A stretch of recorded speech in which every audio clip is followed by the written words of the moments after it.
Night ஆயிடுது, சாப்பிட்றதுக்கு வர்றாங்க, எல்லாரும் வர்றாங்க. ஏய் உனக்கு என்னடி அவசரம், நாங்கள் சாப்பிட்டதுக்கப்புறம் தான் சாப்பிடணும் அப்படின்னு சித்தி மறுபடியும் அந்த சிந்துவை பார்த்து கேட்க, சிந்து உடனே அப்படியே பேந்த பேந்த முழிக்குது. என்னன்பான இனிய உறவுகளுக்கு வணக்கங்க. இங்கே காவேரி என்ன பண்ணுறாங்க, வர்றாங்க.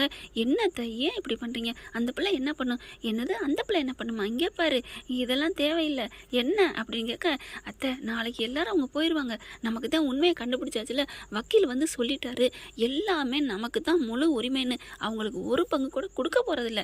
நீங்கள் ஏன் இப்படிலாம் பேசுகிறீங்க, இங்கே பாரு நீ ஒரு பங்கு கொடு 9 பங்கு கொடு, எனக்கு தேவையில்லை, எப்போ அந்த கூடாரத்தை காலி பண்ண போகிறீங்க அதை சொல்லு அப்படிங்கிற விஜய் வந்துடுறாரு. என்ன சித்தி ஆள் எப்படா தலை மறையும், அப்படியே என் பொண்டாட்டியை வறுத்து எடுக்கலாம் அப்படின்னு ரெடியாக கரண்டியும் வடசட்டியுமோட நிற்பீங்களோ அப்படின்னு சொன்னகையோட, இல்லைப்பா விஜய், அது எதுக்கு இங்கே இருந்துகிட்டு இருக்கு, அதனால தான் அந்த பிள்ளைக்கெல்லாம் போய் உன் பொண்டாட்டி வக்காலத்து வாங்குறப்பா அப்படின்னு சொல்ல, என் பொண்டாட்டி மனசாட்சி உள்ளவ சித்தி, மனிதாபிமானம் உள்ளவ, ஒரு வயிறு பட்டினி கிடக்கக்கூடாதுன்னு நினைக்கிறவ. உங்களுக்கு ஒன்று தெரியுமா, தனி மனிதனுக்கு உணவு இல்லைன்னா ஜகத்தையே அழிக்க சொல்லிக்கான் பாரதி, அப்படி இருக்கல என்ன சித்தி, ஏன் சித்தி அப்படின்னு சொல்ல, நீங்கள் நல்ல சித்தியை தானே இருந்தீங்க, எப்போ இருந்து இப்படி மாறினீங்க அப்படின்னு கேட்குறாரு. உன்னை இதை சொல்லு அப்படின்ட்டு போயிடுறாங்க. அடுத்து பார்த்தா கிருஷ்ணா வேகமாக வரேன். ஏய் இங்கே எதுக்கு நின்றுருக்க, நான் தான் உனக்கு வாங்கிட்டு வரேன்னு சொல்லிட்டு தானே போனேன், வா அப்படின்னு கையை பிடிச்சி இழுக்க, கரெக்டாக காவேரி விஜய் சாப்பாடு கொடுக்குறாங்க. வாயில் வைக்கும்போது அப்படியே பறிக்கிறாரா, பறிச்சுக்கிட்டே அன்னத்தை இப்பெல்லாம் அதரளிக்காதடா அப்படிங்கிறாங்க. இங்கே பாருங்க அதெல்லாம் எனக்கு தெரியும், என்னன்னா வக்கீல் வந்து எல்லாத்தையும் சொல்லிட்டு போயிட்டாரா, அதாவது வெளிநாட்டிலேருந்து பொண்டாட்டின்னா அங்கேயே பக்கத்தில் இருந்தால் அந்த முத்துமலர்கிட்ட தான் எல்லா பணம் அவங்களோட திங்ஸ் எல்லாம் கொடுத்துருப்பாங்க, ஆனால் இங்கே வந்துச்சுன்னா நீங்கள் தான் உண்மையான பொண்டாட்டி, அந்த பொண்டாட்டியே இல்லை அப்படின்னு சொல்லிடுறாரு. அதனால் எல்லாம் சந்தோஷமாக இருக்காங்க. ஆனால் பார்த்தீங்கன்னா அவங்க 3 பேருக்கும் உதறல் எடுக்குது. ஐயையோ என்ன பண்ணுறதுன்னு, எப்படியாவது ஒரு பங்காவது வாங்கிடுன்னு சொல்லிட்டு, இங்கே பாருங்கள் எங்களுக்கு ஒரு பங்காவது கொடுங்க, நாங்கள் நாளைக்கு போகிறோம், இப்போவே பணத்தை கொடுங்க அப்படின்னு கிருஷ்ணா கேட்க, என்னடா உனக்கு எதுக்குடா தரணும் அப்படின்னு காவேரி துள்ளுறாங்க. காவேரி பிடிச்சி அடக்குறாரு. பொண்டாட்டி ஆர்வக்கோளாறுன்னு பேர் வச்சது சரிதாண்டி, என்ன மாமா என்ன நீங்கள் சும்மா இருங்க அப்படின்னு சொல்ல, போங்க அப்படின்னு சொல்ல, இருடி என்ன ஒரு பங்குலாம் நான் கொடுக்க மாட்டேன், மாமா பற்றி தெரியாதா, போங்க விஜய் நீங்கள் ரொம்ப பண்ணுறீங்க அப்படின்னு சொல்ல, அட்டா என் பொண்டாட்டி விஜய்னு கூப்பிட்டாலே ஒரு அழகு தான் அப்படிங்கிறாங்க. அப்போ மாமான்னு கூப்பிட சொன்னீங்களே அதுவும் அழகு தாண்டி, என்ன நீ வாடா போடா விஜய் என்ன வேணாலும் சொல்லு, எனக்கு அழகு தான் அப்படிங்கிறாங்க. வாரியாலியாடி அப்படின்னு கிருஷ்ணா இதுங்க பேசுகிறத கேட்டுக்கிட்டு இருக்க அப்படின்னு தங்கச்சியை பிடிச்சி இழுக்க, சாப்பிட்டு வரேன்டா போடா அப்படின்னு சொல்ல, இங்கே பாருங்கள் எங்களுக்கு நான் கொஞ்சம் நேரத்தில் ஒரு பங்கை கொடுக்குறீங்க, நாங்கள் கிளம்புறோம், ஒரு பங்கு தர முடியாதுடா முடிஞ்ச பாடுறா அப்படின்னு காவேரி என்ன பண்ணுறாங்க, கிருஷ்ணா பிடிச்சி அடிக்க போகிறாங்க. என்ன திமுறா அப்படின்னு கேட்க 2 பேரும் கைக்களை போகிறது. இங்கே பார் விடியறதுக்குள்ளே ஓடி போயிரு, இல்லை உன் குறவலை நெரிச்சு உன்னை இந்த உலகத்தை விட்டு அனுப்பிடுவேன் அப்படின்னு காவேரி கத்துறாங்க. அப்படியே பார்க்குறாங்க அன்புலேருந்து எல்லாரும், எப்பா பெரிய ஆளாக இருப்பா போல் இருக்கே காவேரி அப்படின்னு பார்க்குறாங்க. அம்மா வாமா வாடா அப்படின்னு சொல்லிட்டு கூட்டிகிட்டு போயிடுறாங்க தனியாக சாப்பிட்றதுக்கு முத்துமலர் குடும்பம். அடுத்து காவேரி அப்படி கூல்டவுன் விடு, அவங்க பிள்ளைய அவங்க கூட்டிகிட்டு போகிறாங்க அப்படின்னு சொல்லிட்டு விஜய் என்ன கூட்டிகிட்டு போயிடுறாங்க. விஜய் என்ன பண்ணுறாரு, அடுத்து அத்தை நீங்கள் போய் தூங்குங்க, சாப்பிட்டீங்கல்ல, சாப்பிட்டேன் தம்பி, இனிமேல் நீங்கள் எந்த கவலையும் படாதீங்க, கரெக்டாக மாமாவுக்கு ஒய்ப்புன்னா அது நீங்கள் தான் அத்தை, அதனால தான் அத்தை அவர்கிட்ட திங்ஸ்லேருந்து பணம்லேருந்து உங்களுக்கு கொடுத்துருக்காங்க, இப்போ புரியுதா, ஆமாம் தம்பி நான் கூட அவரை தப்பாக நினச்சிட்டேன், அவர் அங்கே குடும்பத்தோடு இருந்திருந்தா கரெக்டாக கம்பெனிலேருந்து அந்த அட்ரஸ் கொடுத்துருப்பாரு, அந்த பணம் எல்லாமே அங்கே தானே போயிருக்கணும், அதை தான் சொல்கிறேன், இது வந்து பசுபதியோட ஆட்கள் தான், இது ஏதோ திருவிளையாடல் பண்ணுறான், பசுபதியோட திருவிளையாடல் பார்க்குறான், இனி விஜயோட திருவிளையாடலை இனிமேல் தான் பார்க்க போகிறான் அப்படிங்கல, நீங்கள் சும்மா இருங்க விஜய் நான் பார்த்துக்கிறேன் அப்படின்னு காவேரி துள்ளுறாங்க. அவன் பொசுக்கு நீ அதான் கையை நீட்டிடுவான்டி, ஏன் கையை நீட்டிட்டு அவன் உயிரோட போயிடுவானா, இங்கே பாருமா அது அப்புறம், ஆனால் நீட்டிட்டா பாப்பா வயிற்றுல இருக்குல்ல அதுக்காக தாண்டா பயப்படுறேன், இல்லைன்னா என் சிங்கக்குட்டி ஜான்சி ராணியாச்சே பெறாண்டிட மாட்டா, நான் அதுக்காக பயப்படலடா பாப்பாவுக்காக அப்படிங்கிறாங்க. சரி மாமா சரிங்க அப்படிங்கிறாங்க. ஐயோ அப்படின்னு சொல்லிட்டு சரி வா நிம்மதியாக போய் தூங்குவோம் அப்படிங்கிறாங்க. இல்லை நான் அப்புறம் வர்றேன் நீங்கள் போங்க, வா அப்படிங்கிறாங்க. இல்லை நான் அம்மாவோட கொஞ்சம் நேரம் பேசிட்டு வரேன் நீங்கள் போங்க அப்படிங்கிறாங்க. அவங்க போனதுக்கப்புறம் ஒரு 1/2 மணி நேரம் பேசிக்கிட்டு இருக்காங்க, கொஞ்சம் வாக்கிங் பண்ணுறாங்க. அப்போ கிருஷ்ணா வரான். என்ன எதுக்கு இங்கே வர்ற நீ போ அப்படின்னு சொல்கிற மாதிரி விரட்டுறாங்களா, உனக்கு என்ன எனக்கு பங்கை கொடுத்தா நான் போகிறேன் அப்படின்னு சொல்லி, இங்கே பார் இதை பாரு ஒத்த பைசா உனக்கு கிடையாது, ஒரு பொட்டு காசு கூட உனக்கு தரமாட்டேன்னு நான் சொல்லிட்டேன், அப்புறம் எதுக்கு இங்கே வந்து நிற்கிறேன், எங்கள் வீட்டுக்கு ஏன்டா வர போடா அப்படின்னு விரட்டுறாங்க. நெஞ்சில் கையை வச்சு தள்ளுறாங்க. என்ன அப்படின்னு சொல்லிட்டு 2 பேருக்கும் கைக்குள்ள போகிறது. எல்லாரும் வந்து மறைச்சி விட்றாங்க. எங்கே விஜய் உன்னை ஏன் விட்டுட்டு போனா அப்படின்னு கல்யாணி திட்ட, ஒன்றில் பாட்டி வாக்கிங் வந்தேன், இவன் வழியில் நின்றுக்கிட்டு என் ஒரு பங்கை கொடு அப்படின்னு இப்போவே கேட்குறான் அப்படிங்கிற. முடியல. ஏப்பா நீ அடங்க மாட்டியா, உங்களுக்கு தான் ஒன்றும் இல்லைன்னு சொல்லியாச்சுல அப்படிங்கிறாங்க பாட்டி. அதுக்கப்புறம் மேலே ஏறி போயிடுறாங்க. செம்ம காண்டில் போகிறாங்களா, உன்னை இருடா விடி இருக்குல்ல உனக்கு நான் வைக்கிறேன் கச்சேரி அப்படின்ட்டு போகிறாங்க. அப்படியே என்ன வேக வேகமாக கதவை திறக்கிறாங்க, சாத்துறாங்க, டொமில் டுமில்னு தலானி தூக்கி போடுறாங்க. என்னடி நான் உன்னை அப்பயே கூப்பிட்டேன்ல, ஏன் இவ்வளோ லேட்டு, உங்கள் அம்மா அக்கா கூட இவ்வளோ நேரம் எப்படி அப்படி என்ன பேசினேன், அதெல்லாம் நான் கொஞ்ச நேரம் தான் பேசினேன், கொஞ்ச நேரம் வாக்கிங் போனேங்க, அந்த பையன் ரொம்ப பண்ணுறான். அந்த பையலா யாருடா அப்படின்னு சொல்ல, என்னை வம்பளுக்கு தான் இருக்கிறான் தெரியுமா, உன்னே வம்பளுக்குறதுவே இங்கே தான் உட்காந்துருக்கேன் மாமா என்ன மாமா, போ மாமா அப்படின்னு சொல்ல, என்னடா அந்த கிருஷ்ணா நதி தான் அப்படின்னு சொல்ல, அவன் என்ன பண்ணான் அப்படின்னு கேட்க அப்படி நடந்ததை சொல்கிறாங்க. அவன் பாட்டுக்கு போகிறான்னு விட வேண்டியதானே அப்படின்னு பொண்டாட்டி அடக்குறாரு. நீங்கள் என்னையும் அடக்குங்க போங்க அப்படின்னு சொல்லிட்டு கோச்சிக்கிறாங்க. சரி சரி விடு அப்படின்னு சொல்லி தூங்க வைக்கிறாங்க. காலையில் பார்த்தா கதை கந்தலுங்க. அப்படியே கிருஷ்ணா இந்த உலகத்தை விட்டு போயிடுறான். அப்படியே ஒரு புதர் இருக்குல்ல, அந்த அதாவது செடி கொடியெலாம் இருக்குல்ல தோட்டம், அங்கே கிடக்குறான். ஐயோ ஐயோ நான் அழுகுறாங்க எல்லாம், கொய்யோ முய்யோன்னு, என் அண்ணன் போயிட்டானே, என் புள்ள போயிட்டானே அப்படின்னு சொல்லிட்டு எல்லாரும் எந்திச்சு ஓடி வராங்க. விஜய் காவேரி எல்லாரும் என்னாச்சு என்னாச்சு அப்படின்னு வர, அடி பாவி பாவி என் பிள்ளைய கொண்டுட்டியாடி, ராத்திரி சொன்னேன் விடியறதுக்குள்ள ஏதாவது பண்ணுறேன்னு, பண்ணிட்டியேன்னு கத்துறாங்க. விஜய் பார்க்குறாரு என்னது நடக்குது அப்படிங்கல.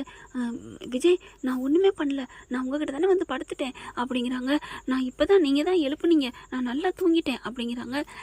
நடிக்காதடி, என் பிள்ளை இப்படி பண்ணிட்டேன்னு கத்துறாங்க. ஐயோ ஐயோன்ட்டு இப்படி கல்யாணி வருது. என்னடா நடக்குது, உன் பொண்டாட்டி குலகார குடும்பமா, பாட்டி இருங்க பாட்டி அவள் எதுவுமே பண்ணலைன்னு சொல்கிறாள்ல அப்படிங்கிறாங்க. காவேரி நீ இறங்கி வரவே இல்லைல்ல, என்னங்க விஜய் இப்படிலாம் சொல்கிறீங்க, நான் இறங்கி வரவே இல்லை, என்னை நம்புங்க அப்படின்னு சொல்ல, சரி விடு விடு, ஆனால் உன் மேலே இப்போ பழி விழுந்திருக்கே, அதுக்கு தான் நான் சாக்க குறைன்னு கேட்டியா, இங்கே பாருங்க எனக்கு என்னமோ பயமாக இருக்குது, நான் எதுவுமே பண்ணலை அப்படிங்கல. அடியே பாவி அப்படின்னு அந்த முத்துமலர் வந்து காவேரி எப்படி சட்டையை பிடிக்கிற மாதிரி பிடிக்கிறாங்க. தள்ளுறியா என்ன அப்படின்னு சொல்லிட்டு அவங்க சாரதா வந்து தள்ளி விடுறாங்க. யார் மேலே யார் வீட்டுக்கு வந்து யார் கை வைக்கிற அப்படின்னு கத்த, என் பிள்ளை இன்னைக்கு எனக்கு உயிரோட வேணும்டி, என் பிள்ளைய போட்டதும் உன் மக தான், நான் சும்மா விட மாட்டேன் அப்படின்னு வேகமாக ஃபோனை போடுது போலீஸுக்கு. போலீஸும் அள்ளி அடிச்சுக்கிட்டு வந்துடுறாங்க. என்னமோ பக்கத்து வீட்டில் இருக்கிற அவங்க அத்தை பையன் மாமா பையன் மாதிரி வந்ததோட என்னன்னு பார்க்குறாங்க, அளந்து எடுக்கிறாங்க. அப்படியே பார்க்குறாங்க என்ன ஏதுங்கல, இவ தான் என் பிள்ளைய கொண்டுட்டா, ராத்திரி சொன்ன மாதிரி பண்ணிட்டா, நான் கம்ப்ளைண்ட் கொடுக்குறேன் அப்படிங்கிறாங்க. இல்லவே இல்லைன்னு காவேரி எவ்வளோ அடித்து சொல்கிறாங்க. சாரதாவும் கங்காவும் அப்படிலாம் என் தங்கச்சி செய்ய மாட்டான்னு எவ்வளோ சொல்கிறாங்க, ஆனால் கைது பண்ணுவேன்னு சொல்லியே ஒத்த காலில் நிற்கிறாங்க. விஜய் வேகமாக வர்றாரு. நில்லுங்க சார் அப்படின்னு சொல்கிறாங்க. என்ன அப்படின்னு எல்லாரும் பார்க்க, என் பொண்டாட்டி அந்த கொலையை பண்ணலை அப்படிங்கிறாங்க. அப்புறம் யாரையா பண்ணது, நீ பண்ணியா அப்படிங்கல. காவேரி பார்க்குறாங்க. ஆமாம் நான் தான் பண்ணேன் அப்படிங்கிறாங்க.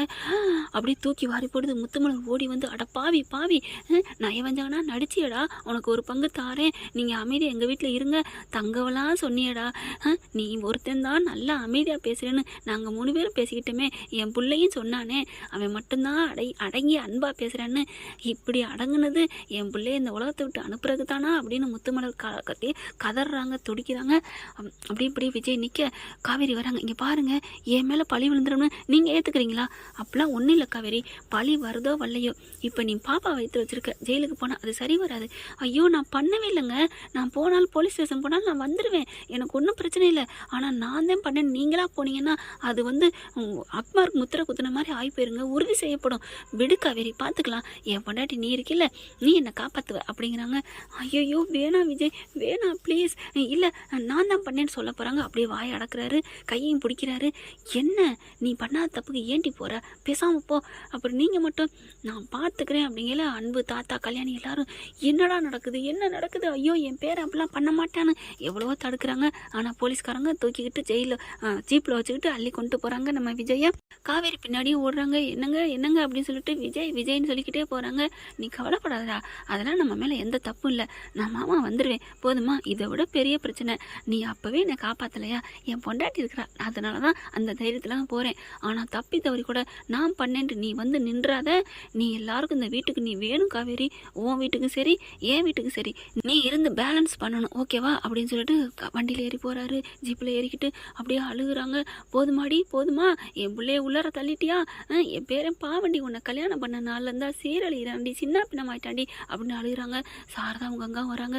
இங்கே பாருங்கம்மா, என் பிள்ளை என்னம்மா பண்ணுவா அப்படியே முத்துமலர் பார்க்குது. அடியே, உங்களை நான் சும்மா விட மாட்டேன்டி, நாங்கள் ஸ்டேஷனுக்கு போகிறோம், உன் மேலே இன்னும் கம்ப்ளைண்ட் கொடுக்குறேன் பாரு அப்படின்னு சொல்லிட்டு போகிறாங்க. அப்படியே தலையில் கை வச்சுட்டு உட்காடுறாங்க. கங்கா வராங்க. காவேரி, என்னடி நடந்துச்சு? அக்கா, நைட்டு என்னை கூட்டிகிட்டு போயிட்டாங்களா, அவ்வளோதான்க்கா, நான் வீட்டுக்குள்ளே போயிட்டேன், நான் வெளியில் வரவே இல்லைக்கா, விஜய் தான் என்னமோ சத்தம் சொல்லி என்னை எழுப்புனா இருக்கா, நிஜமாவாடி? அப்போ நீ எதுவும் அக்கா என்னக்கா என்னை நம்புக்கா அப்படி சொல்லி அழுகுது. அடுத்து பார்க்குறாங்க. அப்படியே பார்க்கையில் கண்ணை மூடுறாங்க. முருகனை வேண்டுறாங்க. நீ ஏண்டி சோர்ந்து போகிற, உன் புருஷனை வெளியில் கொண்டு வா, இது உனக்கான பரீட்சை, நீ இதில் தோக்கக்கூடாது, ஜெயிக்கணும் அப்படின்னு சொல்லிட்டு அப்படியே எந்திரிக்கிறாங்க. அக்கா, அம்மா நான் கிளம்புறேன் அப்படின்னு கிளம்ப. எங்கடி? ஸ்டேஷனுக்கு போகிறேன், என்ன ஏதுங்கிறத விசாரிச்சுட்டு இதை கண்டிப்பாக நான் கண்டுபிடிச்சே தீர்வேன் அப்படின்னு சொல்லிட்டு காவேரி கிளம்புறாங்க. வேக வேகமாக ஸ்டேஷனுக்கு போகிறாங்க. போயிட்டு அழுகுறாங்க, கையை பிடிச்சிக்கிறாங்க. என்னங்க, ஏங்க இப்படி, ஏன் விஜய் அப்படின்னு சொல்ல, விடுமா, என்ன இதில் என்ன இருக்குது? அங்கே பார்த்தா முத்துமலர் வந்து நிற்கிது. என் பிள்ளை இப்படி பண்ணிட்டியாடா பாவிகளா அப்படின்னு சொல்லிட்டு, இப்போ என் பிள்ளைக்கு என்ன வழி சொல்கிறீங்க அப்படிங்கிறாங்க. அதுக்கு நாங்கள் என்ன பண்ணுறது அப்படின்னு சொல்லிட்டு வேகமாக வந்து அன்பு நிற்கிறாரு. அன்பை பார்க்குறாங்க. பாவிங்களா பாவிங்களா படுவாங்களா, இப்போ என் பிள்ளை அங்கே கிடக்கே, இங்கே பாருங்கள், நான் கம்ப்ளைண்ட் கொடுக்க தான் வந்தேன், அந்த வீட்டோட நீங்கள் அரெஸ்ட் பண்ணுங்க அப்படிங்கிறாங்க. என் பிள்ளை நான் எங்கே அடக்கம் பண்ணுறது கூட தெரியலையே அப்படிங்கிறாங்க. அம்மா, உடனேலாம் பண்ண முடியாதும்மா, ஹாஸ்பிட்டலுக்கு கொண்டு போகணும், போஸ்ட்மார்ட்டம் பண்ணணும், என்ன நினச்சிட்டு இருக்கீங்க அப்படிங்கிறாங்க. அதே மாதிரி அவங்களையும் தூக்கிட்டு போயிடுறாங்களா. அப்படியே அழுகுறாங்க. என் பிள்ளை போயிட்டானே, என் பிள்ளை போயிட்டானே அப்படின்னு சொல்லிட்டு வக்கீலும் வந்துடுறாரு. என்ன சார் நடக்குது, என்ன நடக்குது அப்படின்னு கேட்கல. அப்படியே காவேரி, நான் சொல்கிறேன் அப்படிங்கிறாங்க. காவேரி, நீ வராத போ, நான் பார்த்துக்கிறேன், எனக்கு எல்லாம் தெரியும்டா அப்படிங்கிறாங்க. ஆனால் அது பழைய விஜயா இருந்தால் எல்லாம் பார்ப்பீங்க, இப்போ தான் பாசத்துக்கு உண்டான விஜயா மாறிட்டீங்களே, அப்புறம் என்ன விஜய் பண்ண முடியும் அப்படின்னு காவேரி நினைக்கிறாங்க. அப்புறம் வக்கீல் பார்க்குறாரு. என்ன சார் நடந்துச்சு அப்படிங்கல. நாங்கள் 2 பேருமே அந்த பயலை எதுவும் பண்ணலை, ஆனால் இவ கொஞ்சம் ஓவராக போயிட்டு அவனோட சண்டை போட்டுட்டா, அதனால தான் இப்படி ஆயிடுச்சு. ஆனால் என் பிள்ளை மேலே, என் பொண்டாட்டி மேலே அவள் பழி போட்டுட்டா, என் பிள்ளைய இந்த மாதிரி பண்ணிட்டேன்னு அப்படின்னு முத்துமலரை பற்றி சொல்கிறாங்க. என்ன சார் இது, அவங்க என்ன சொன்னாலும் கேட்பாங்களே, ஒன்றும் புரியலையே அப்படின்னு சொல்லிட்டு, இப்போ என்ன பண்ணுறது, நீங்களா ஏன் நான் பண்ணுன்னு வந்தீங்க, காவேரி இல்லைன்னு சொன்னாக்கல, காவேரி மேடம் இருந்தாலும் வெயிலில் வெளில எடுத்துருக்கலாம், இப்போ நான் தேன்னு ஒத்துக்கிட்டு வந்துட்டீங்க அப்படின்னு சொல்லிட்டு என்ன பண்ணுறாங்க. இங்கே பாருங்கள், நான் அவங்க மிரட்டினதுனால சொல்லிட்டேன், அதனால் நான் பண்ணலைன்னு நீங்கள் வந்து அடித்து சொல்கிறீங்க, ஓகேவா அப்படின்னு விஜய்கிட்ட வக்கீல் சொல்கிறாங்க. அப்படி பார்க்குறாரு. அப்படின்னு என் பொண்டாட்டி வந்துடுவாளே, ஐயோ சார், அப்படிலாம் மேடத்தை விட்டுற மாட்டோம் அப்படிங்கிறாங்க. பைத்தியம் பிடிக்கிற மாதிரி வருது அப்படின்னு விஜய் அப்படி நெத்தியில் கை வைக்கிறாரு. பார்க்குறாங்க. என்னம்மாம்மா, நான் இருக்கிறேன், நீங்கள் ஏன் பண்ணுறீங்க, நான் கண்டுபிடிக்கிறேன், அதுங்களை யார் யாருன்னு ஓட வைக்கிறேன், அந்த முத்துமலர் குடும்பத்துக்கு பின்னாடி எவன் இருக்கான்னு நான் கண்டுபிடிச்சி உங்களை நான் வெளியில் கொண்டு வர்றேன், இது இந்த காவேரியோட சபதம் அப்படின்னு சொல்லிட்டு கிளம்புறாங்க. அப்படியே கையை பிடிச்சி முத்தம் கொடுத்துட்டு, இனிமேல் என்ன நடக்க போகுது, 2 குடும்பத்துக்கும் நடுவில் காவேரி அங்கேயும் இங்கேயும் அலசி ஆராய்ஞ்சு காவேரி வந்து விஜயை வெளியில் எடுக்கணுங்க. இப்படி போனால் கதை கொஞ்சம் சுறுசுறுப்பாக போகும். ஆனால் கண்டிப்பாக டெஃபினெட்லி அப்படின்னு சொல்லுவாங்க இல்லையா, அது மாதிரி டெஃபினெட்லி விஜயை எடுத்துருவாங்க நம்ம காவேரி செல்லாக்குட்டி. ஆனாலும் சீக்கிரமே நாளைக்கே எடுத்துடலாங்க. நாளைக்கு எபிசோடில் முடிஞ்சிடும். என்னென்னு எடுக்க போகிறாங்க, வெளியில் எப்படி கொண்டு வர போகிறாங்க அப்படிங்கிறத கொஞ்சம் இப்படி போனால் சுறுசுறுப்பாக இருக்கலாம். ஏன்னா கதை வளவலன்னு சும்மா சப்புன்னு இருக்குங்க. உப்பு இல்லாத பண்டம் குப்பையில் அப்படிம்பாங்க இல்லையா, அந்த மாதிரி தான் போயிட்டுருக்கு. நம்ம உப்பு மட்டும் இன்றைக்கி கதையில் போடலை, காரம் சாரம் எல்லாத்தையும் போட்டு வச்சுருக்கேன். பிடிச்சிருந்துச்சுன்னா லைக் பண்ணுங்கள். இது சும்மா ஒரு இதுதான், நம்மளோட கற்பனை கதை தான், ப்ரிடிக்ஷன் தான். இப்படி போனால் சுறுசுறுப்பாக போகும் அப்படிங்கிறக்காண்டி. ஏன்னா விஜய் எப்படி நீங்கள் கைது பண்ண வைக்க போச்சு, நீங்கள் எப்படி பண்ண போச்சு அப்படின்னு யாரும் கொடி தூக்கிறாதீங்க ஃப்ரெண்ட்ஸ். ஏன்னா ஏற்கனவே விஜயெல்லாம் கைதானவர் தானே, இல்லைன்னு சொல்லக்கூடாதுல்ல. நம்ம தலைவி காப்பாற்றிடுவாங்கள்ல, அப்படியே ஒரு சின்ன மீனை போட்டு பெரிய மீனை பிடிச்சா கிக்கு தானே, அது மாதிரி தான் இப்போ நம்ம தலைவி. நாளைக்கு எபிசோடில் பாருங்கள் எப்படி வளைச்சு கட்டுறாங்கன்னு. ஓகே ஃப்ரெண்ட், பார்க்கலாம் என்ன நடக்க போகுதுன்னு. இந்த பதிவு உங்களுக்கு பிடிச்சிருந்துச்சுன்னா உங்கள் பொண்ணான கையில் ஒரு லைக்கை போட்டு சப்ஸ்கிரைப் பண்ணிடுங்க. Thank you friends.